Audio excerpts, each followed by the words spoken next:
Cometh the hour, cometh the Sam. The big man opened his eyes. Rolling onto his side, he spat out the chewing gum he'd been chewing on vigorously, even as he slept. Reached over to his bedside table, picked up another stick of Wrigley's and inserted it into his mouth.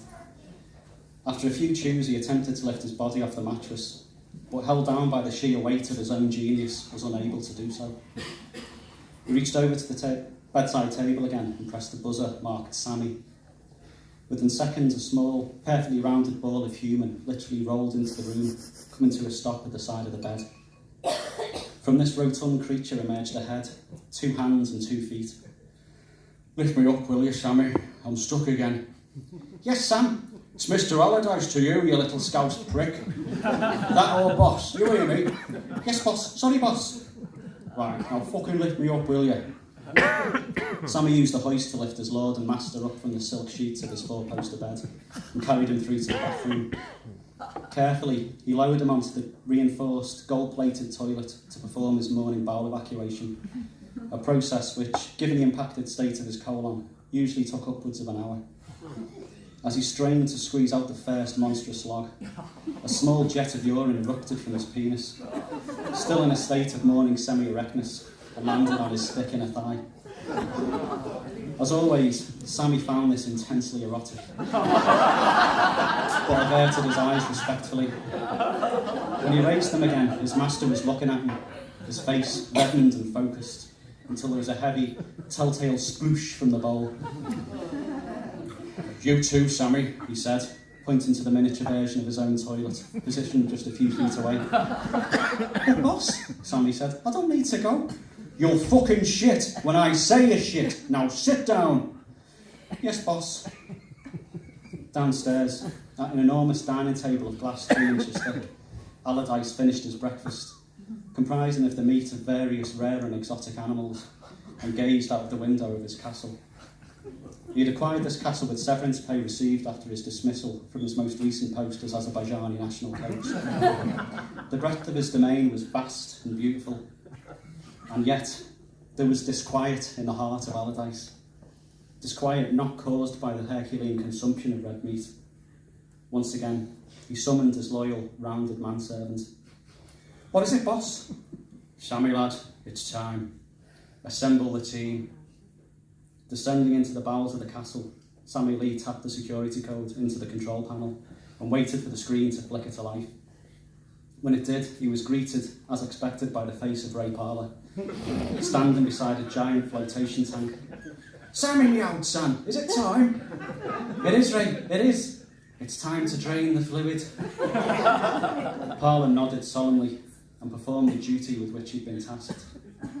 Sammy watched as he stepped back towards the tank and entered his own security code. Instantly, the tank was illuminated to reveal a gargantuan, naked form of Alan Brazil, suspended in a thick, translucent brine, an oxygen tank attached to his nose and mouth.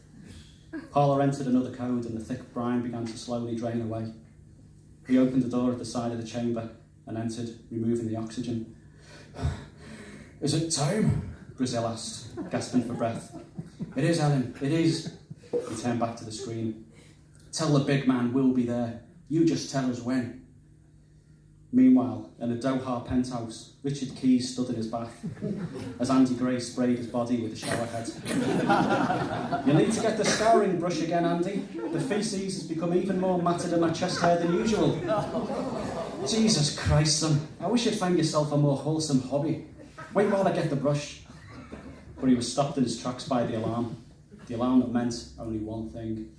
"You hear that, you big, hairy, shitty-chested bastard?" "I hear it, you Scotch twat. Answer it before he disciplines us."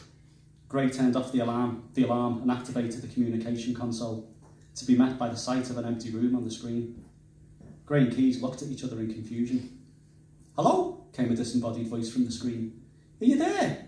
"Sammy, we can't see you, for fuck's sake." "All right, hang on a sec, lads." Sammy clambered up onto a chair where he could be seen. "That's better," Keys said. "We can see that lovely, chubby little face of yours now. Tell Samuel, what tidings do you bring from our master?" "He needs us, lads. He wants the whole gang at his castle, first thing tomorrow morning. Can you be there in time?" Keys was already holding up his hand before he had even finished speaking. If the big man needs us, then he knows we'll be there. If we have to move heaven, earth and hell, we'll be there for him. Tell him I said that.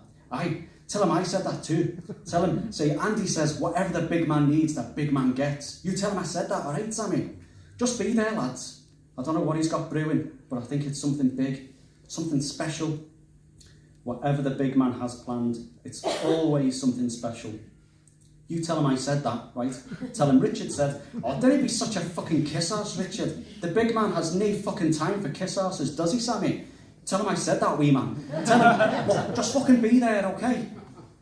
Back at the castle, Allardyce was out on the lawn doing his morning exercises. His velour trackie stretched tight over his rhino-like frame.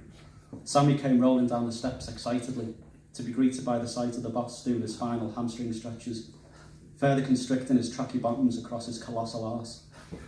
The word big spread across one bulbous arse cheek and Sam across the other. Boss! He yelled out as he reached him. Allardyce turned round and slapped him hard across the face. Don't interrupt my morning exercises, you little left-wing bastard. Sorry, boss, I thought you'd finished, he said, rubbing his face. I had. That's not the fucking point, is it? And I'm not left-wing, boss, honest. Allardyce narrowed his eyes. Good. Just testing. Now, is everything in place? Yes, boss. They'll all be here, as ordered. Good, he said. Good. The next morning, preparations were made for the arrivals. A banquet was laid on. Steaks made from one each of every animal on the endangered species list. Eggs stolen from the nests of rare birds.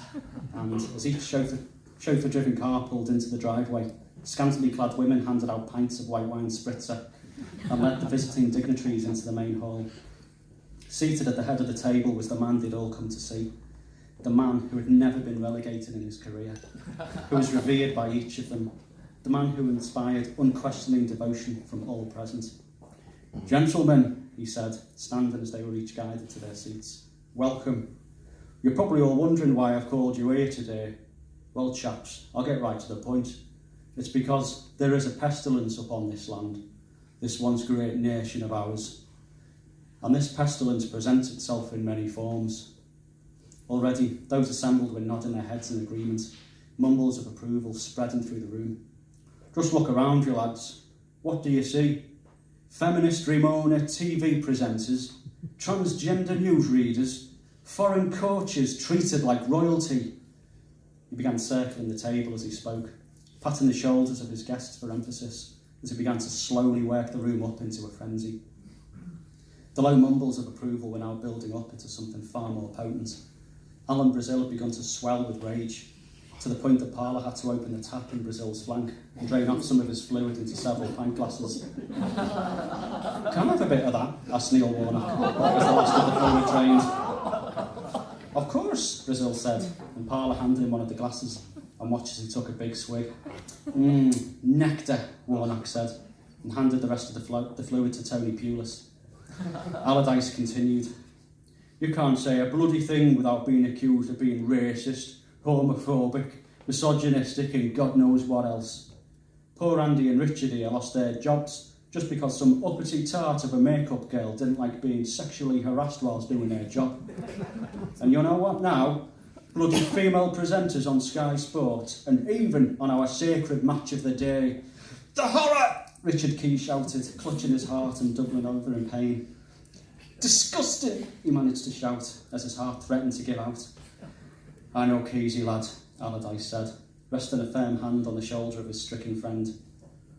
The touch alone was enough to alleviate Key's suffering in an instant, and he straightened back up in his chair. I feel it too, Keysy. You see that, gents? He asked, turning back to the rest of the room and gesturing at Keys. This is the fate that awaits us all. These lefties, liberals, Muslims, gays and women won't be happy until they've killed every one of us off, buried us and danced on our graves. Our very future is at stake, and with it, the future of this nation. With us gone, who will defend the honour and integrity of Great Britain? Gary Lineker? Pep fucking Guardiola? No, lads, it's down to us, and us alone. Only we can arrest this slide into madness, and you have all taken a blood oath to do so. Now the only question is, Can I count on you? Yes, yes, came the chorus of replies. You already knew the answer, of course. These were a cracking set of lads. Good men and true. Honest, decent, old-school football men. You'd chosen them all for a reason, and you'd chosen well. Good. That's good to know, lads. Now finish your feast, and then go back to your lairs and rest. For I am formulating a plan to bring an end to all this insanity. And I need you all at the very top of your games. There is much work to be done. To be continued. Thanks for listening.